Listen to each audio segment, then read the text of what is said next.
อ่าจะเอารถไปลากเนาะเพื่อนเลยนะขี้งัวไปทาฝาบาดแก้งัวเมื่อวานนี่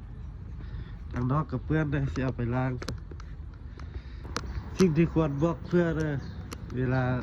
แก้งัวนี่บอกค่าล้างรถได้จะนี่ขี้งัวนี่มาฮอตปุ๊บนี่ต้องได้ล้างนี่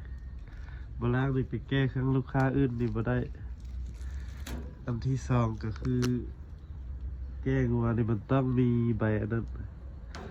ใบซื้อขายใบยกย้ายนะคันบริษัทเลยเจ้าเจอด้านตำรวจนี่ประมาณเจี๊ยบนั่นแหละถ้าสเก็ตข้ามแขวงเนาะคือค่อยแก้เมื่อวานก็แก้ยุนครหลวงไปอันบริคำใส่ท่าพระบาทเจอด้านเลยมันทั้งว้าวดอกโอ้ทรงนี้พญาตระบาดจังซี่จังสั้นเอาวัวข้ามแขวงบ่อยากให้เอาข้ามขันเธอมีใบยุ่งย่ายตัวนั้นละเลยค่อยเคยเอาไปเชียงควงล่ะลมบ่เข้าเรื่องเป็น13 นาทีจนได้ให้ผู้ใหญ่เพิ่นเคลียร์ให้เด้อเอาวัวไปเฮ็ดดอกบูอยู่เบิกคำยังค่อยได้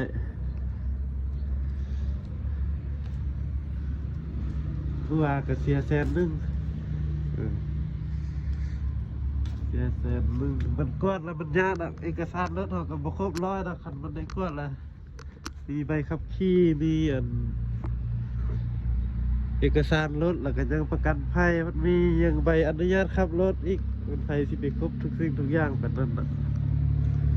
รถเอามาใช้ธรรมดาผมแนะนำให้ขายเอาแท้ว่าโปรโมชั่นส่งท้ายปีเก้าปี2025ทางแบรนด์โลแคร์ของพวกเรามีส่วนลดพิเศษสำหรับผู้ที่ซื้อน้ำยาโลแคร์ซุปเปอร์คลีนในราคาพิเศษสุดๆเพียง 99,000 กีบต่อกล้องซื้อ2กล้อง 180,000 กีบฟังบ่ผิดเนาะซื้อ1กล้อง 99,000 กีบซื้อ2กล้อง180,000 กีบมีบริการเก็บเงินปลายทางเด้อ